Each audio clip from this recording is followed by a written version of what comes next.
Hello friends, जैसा कि आप देख रहे हैं हमारी टॉपिक जो आज की है भारतीय कृषि। भारतीय कृषि पर पहला पार्ट हमने यूट्यूब चैनल पर अपलोड कर दिया है। यदि आप उसे नहीं देखें तो उसे देखकर इसे पढ़िए, बहुत बेहतरीन तरीके से समझ में आएगी। फिर भी इस पॉइंट को हम देखेंगे, इस तरह समझाने का प्रयास करेंगे कि आपके दिमाग पर ये भी, अगर आप अकेले सबसे पहले वीडियो देख रहे हैं तो पूर्ण रूप से समझ में आ जाए। तो हम बात करेंगे भारतीय कृषि। इसे पढ़ना क्यों महत्व है कि जैसा कि आप जानते हैं यहाँ से एग्जाम में बहुत सारे क्वेश्चन पूछे जाते हैं। जायद की फसल की बुआई कब की जाती है, कटाई कब की जाती है, रबी की फसल की बुआई कटाई कब की जाती है। यहाँ से क्वेश्चन जब बाहर जाता है तो बच्चे कन्फ्यूज जाते हैं। इसे हम दो आधार पर पढ़ेंगे, एक तो देखेंगे कॉन्सेप्ट के आधार पर, दूसरा हम ट्रिक के आधार पर पढ़ेंगे। तो बिना विलंब किए शुरू करते हैं भारतीय कृषि। भारतीय कृषि को हम मानसून का जुआ कहते हैं। भारतीय कृषि को मानसून का जुआ कहते हैं। अब बात यह है, सर मानसून का जुआ भारतीय कृषि को क्यों कहा जाता है? क्योंकि आप जानते हैं भारत में जो कृषि पूर्ण रूप से आधारित होती है वो मानसून पर आधारित होती है। यदि सही समय पर भारत में मानसून आ गया तो कृषि की उपज या उत्पादकता बहुत अच्छी होती है। यदि वह सही समय पर नहीं आता है तो कृषि की उत्पादकता में कमी आ जाती है। इसी कारण से भारतीय कृषि को मानसून का जुआ कहते हैं। अब हम बात करते हैं कि भारतीय कृषि को मौसम के आधार पर अर्थात ऋतु के आधार पर इसका वर्गीकरण किया गया है। देखेंगे भिन्न भिन्न मौसम में भिन्न भिन्न प्रकार की फसलें पाई जाती हैं और एग्जामिनर यहीं से सवाल उठाना शुरू कर देता है कि किस मौसम में कौन सी फसल बोई जाती है। तो हम इसे इस तरह से पढ़ने का प्रयास करेंगे कि आज के बाद यहाँ से क्वेश्चन गलत होने की संभावना पूरी की पूरी खत्म हो जाएगी, क्योंकि हम बेस से, कॉन्सेप्ट से और ट्रिक से चीज़ें पढ़ने का प्रयास करेंगे। तो शुरू करते हैं भारतीय कृषि का वर्गीकरण। भारतीय कृषि का वर्गीकरण जो किया गया है ऋतु के आधार पर किया गया है और ऋतु के आधार पर भारतीय कृषि को जो बांटा गया है वह 3 भागों में बांटा गया है: गर्मी, वर्षा और शीत या ठंडी जिसे कहते हैं। गर्मी की फसल को हम जायद की फसल कहते हैं। गर्मी की फसल को जायद की फसल और ठंडी की फसल को वर्षा की फसल को खरीफ की फसल, और वहीं पर ठंडी में जो बोई जाती है उसे हम कहते हैं रबी की फसल। ठंडी में जो बोई जाती है उसे हम क्या कहते हैं? रबी की फसल। तो इस तरह से आपने देखा कि कृषि का ऋतु के आधार पर वर्गीकरण 3 भागों में किया गया। जायद जिसे किसकी फसल कहते हैं? किस ऋतु की? गर्मी ऋतु की फसल कही जाती है। खरीफ इसे कही जाती है वर्षा ऋतु की फसल कही जाती है। और यहीं पर है रबी जिसे शीत ऋतु की फसल के नाम से जाना जाता है। याद करने में कुछ लोगों को दिक्कत होती है, तो यहाँ से समझिएगा रबी जो होती है बेटा वह ठंडी के समय में आती है और ठंडी में रबी अर्थात सूर्य बहुत प्यारा लगता है, इसलिए शीत ऋतु में रबी फसल होती है। वर्षा में लोग खफा हो जाते हैं अर्थात खरीफ फसल होती है और गर्मी बहुत ज़्यादा पड़ती है इसलिए जायद की फसल होती है।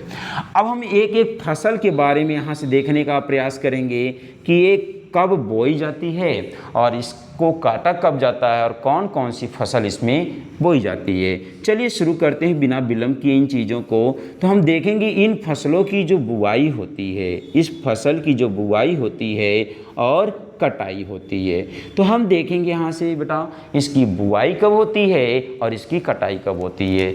अगर हम गर्मी वाले फसल की बुआई की बात करते हैं तो इसकी बुआई जो होती है मार्च और अप्रैल में की जाती है। मार्च और अप्रैल माह में इसकी बुआई की जाती है, लेकिन बेटा इसकी कटाई 4 महीने के अंतराल पे, प्रत्येक ऋतुओं को 4 महीने के देखेंगे ड्यूरेशन पर बांटा गया है।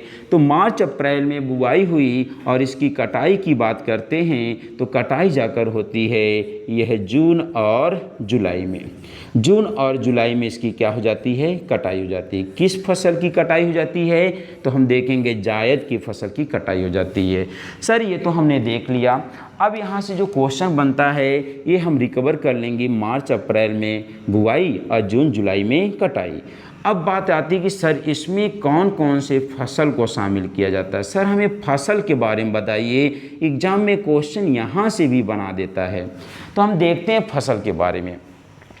कि जायद के समय में कौन कौन फसल बोई जाती है। आप जैसा जानते हैं कि जायद अर्थात इसका मतलब गर्मी से है, और गर्मी में आदमी को पानी की आवश्यकता बहुत ज़्यादा होती है।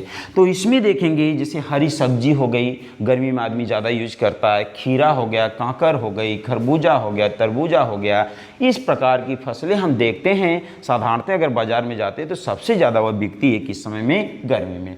अर्थात जितने भी देखेंगे ये भोज्य पदार्थ जिससे पानी की उपलब्धता ज़्यादा होती है वह सभी की सभी गर्मी वाले सीजन में बोई जाती है। अर्थात फसलों की हम बात करते हैं तो इसमें हम कई फसलों को क्या करते हैं, शामिल करते हैं। जैसे अगर हम बात करें तो हम यहाँ पे ले लेते हैं तरबूज, इसमें भी पानी की उपलब्धता ज़्यादा होती है। और यहीं पे देखेंगे तरबूज के बाद देखेंगे उड़द एक होता है, ये भी गर्मी में ही बोया जाता है। यहीं पर खरबूज की बात कर लेते हैं, खरबूज हो गया, और यहीं पर ककड़ी हो गई, और यहीं पर खीरा हो गया, और यहीं पर मक्का हो गई। ये सारी जो फसल हैं ये सभी की सभी जायद की फसल है। जैसा कि आप जानते हैं इन फसलों के साथ साथ हरी सब्जियां भी ज़्यादातर किस में शामिल की जाती हैं, वह देखेंगे जायद की फसल में। आप जानते हैं गर्मी में सबसे ज़्यादा पसंद आप इसी को करते हैं खाना, मसाले की सब्जी आप खाना नहीं पसंद करते हैं। तो इस तरह से देखेंगे हरी सब्जियों के साथ साथ वे खाद्य पदार्थ जिनमें पानी की उपलब्धता ज़्यादा होती है वह गर्मी सीजन में बोए जाते हैं। बट अब यहाँ तक आपने देखना, हम ट्रिक से इसको देखने का प्रयास करते हैं कि कैसे इसे ट्रिक से याद रखें। आइए देखते हैं इसके बारे में। ट्रिक की कॉन्सेप्ट से हम बात करते हैं ट्रिक की, तो हम देखिए इसे इसलिए बताते हैं क्योंकि शॉर्ट टाइम एग्जाम का मॉडर्न टाइम है। स्मार्ट तरीका जब तक पता नहीं रहेगा तब तक चीज़ें समझ नहीं पाएंगे। आइए देखते हैं। अब हमने कहा इसमें तरबूज है, उड़द है, खरबूज है, ककड़ी है, खीरा और क्या है, मक्का है। और यहाँ पे अगर हम बात करें तो देखेंगे इसकी ट्रिक क्या है। ताऊ जी, क्या बेटा, ताऊ, खीरा खाकर क्या कर गए, मर गए। ताऊ खीरा खाकर मर गए। अब देखिए किसी को अपने ताऊ या किसी को मारने की ज़रूरत नहीं बेटा। यहाँ पे हमें एग्ज़ाम को मारना है और एग्ज़ाम को हमें बीट करना है, इसलिए चीज़ों को पढ़ना बहुत ज़रूरी है। ताऊ की बात अगर हम करते हैं तो हम जानते हैं ता से हमारा जो फसल होती है वह होती कौन सी, तरबूज। ऊ से जो है वह हम जानते हैं उड़द होती है, और खीरा तो अपने आप में एक खीरा ही होता है। खा से देखेंगे तो खरबूज होता है, खरबूज होता है। और क से बात करेंगे ककड़ी होता है, म से बात करेंगे मक्का होता है, और र से बात करेंगे तो राई होती है। ये देखेंगे ये जो फसलें हैं यह बोई जाती हैं किस समय में, जायद की फसलें में शामिल किया जाता है। तो इस तरह से आप जायद की फसल को पूरा रिकवर कर पाए होंगे। हरी सब्जियां बोई जाती है, खाद्यान्न भोज्य पदार्थ में बात की जाए तो इसमें पानी वाली चीज़ें बोई जाती, जैसा कि हमने कहा ताऊ खीरा खाकर मर गए। अब हम बात करते हैं खरीफ की फसल की, जो किस ऋतु की है, वर्षा ऋतु की। तो वर्षा ऋतु में आप ग्रामीण क्षेत्र में से जुड़े हुए आप जानते हैं कि वर्षा ऋतु में आप धान की बुआई करते हैं, धान की बुआई वगैरह करते हैं इस समय में। किस समय में, वर्षा ऋतु में, जिसमें हम कहते हैं कौन सी फसल होती है, खरीफ की फसल होती है। अब खरीफ की फसल की बात करते हैं, यहाँ पे कब बोई जाती है और कब ये काटी जाती है, और कौन कौन सी फसल को खरीफ की फसल में शामिल किया जाता है। अब देखेंगे खरीफ की फसल में अगर हम बात करते हैं तो हम उन फसलों को बोते हैं जिनमें पानी अधिक मात्रा में ज़रूरत होती है जिनको। तो आइए सबसे पहले देख लेते हैं इनकी बुआई कब की जाती है और इनकी कटाई कब की जाती है।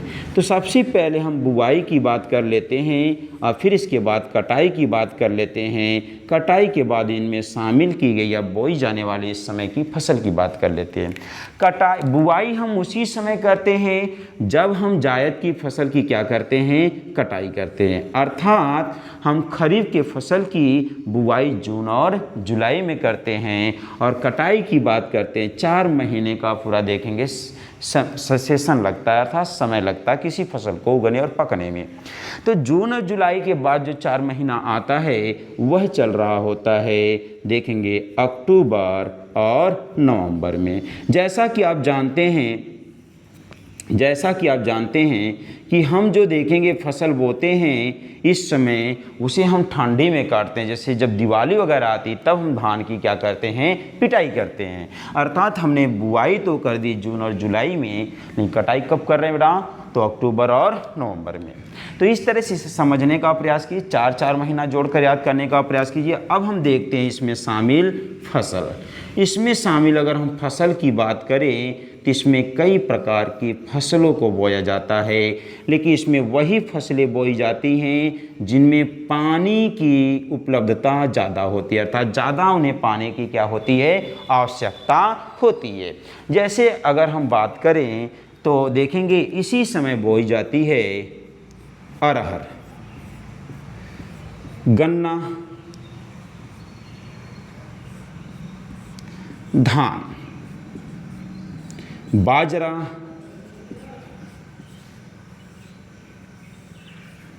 मूंग और तिलहन की फसल। तिलहन की फसलें हमने देखा, खरीफ की फसल में हमने देखा अरहर, गन्ना, धान, बाजरा, मूंग और तिलहन की फसल जो बोई जाती है बेटा वह बोई जाती है कब, किस ऋतु में, वर्षा ऋतु में, क्योंकि इन्हें पानी की आवश्यकता सबसे अधिक पड़ती है। अब इसे हम याद कैसे करते हैं, इसके लिए भी हम ट्रिक यहाँ पे देखेंगे कि इसे याद कैसे किया जाए सर, कम टाइम में कैसे इसको पढ़ा जाए।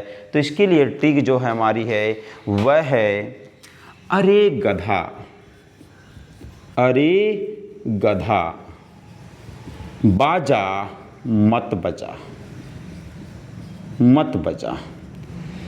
अरे गधा बाजा मत बजा। वैसे भी जानते हैं वर्षा ऋतु में संगीत बहुत ही प्यारा लगता है और देखेंगे कुछ लोगों को अच्छा नहीं लगता, जो बजाते हैं उन्हें दूसरा कहता अरे गधा बाजा मत बजा, और क्या होकर कहता है, खफा होकर कहता है। तो ये देखेंगे खरीफ की फसल है, अरे से होता है अरहर, अरे से अरहर होता है, ग से होता है गन्ना, और धा से होता है धान, और बाज से होता है, बाजा से होता है बाजरा, और म से होता है देखेंगे मूंग, और ता से होता है तिलहन। ये सारी फसल जो हैं ये कब की हैं, खरीफ की फसल हैं, अर्थात वर्षा ऋतु की फसल हैं। तो आप देखे होंगे हमने 2 लाइन में सिर्फ दोनों को पढ़ाने का प्रयास किया, इसके लिए एक अलग ट्रिक है और इसके लिए अलग ट्रिक है। अब हम चलते हैं रबी की फसल, जो हमारी आज की अंतिम फसल के रूप में हम लोग इसको पढ़ेंगे। तो हम देख रहे हैं रबी की फसल जिसकी बुआई हम करते हैं कब और कटाई करते हैं कब, और इसमें कौन कौन सी फसल को शामिल किया जाता है, इसका अध्ययन करेंगे। तो इस तरह से हम देखने का प्रयास करते हैं रबी की फसल की क्या, सबसे पहले हम किसी भी फसल की क्या करेंगे, बुआई करेंगे। अब बुआई के बाद उसकी फिर हम क्या करेंगे, कटाई करेंगे। तो रबी की फसल की अगर हम बात करते हैं बुआई की और करते हैं कटाई की, तो बुआई उसी समय रबी की फसल की जाती है, रबी की फसल की, जिस समय हम कटाई कर रहे होते हैं किस फसल की, खरीफ की फसल की।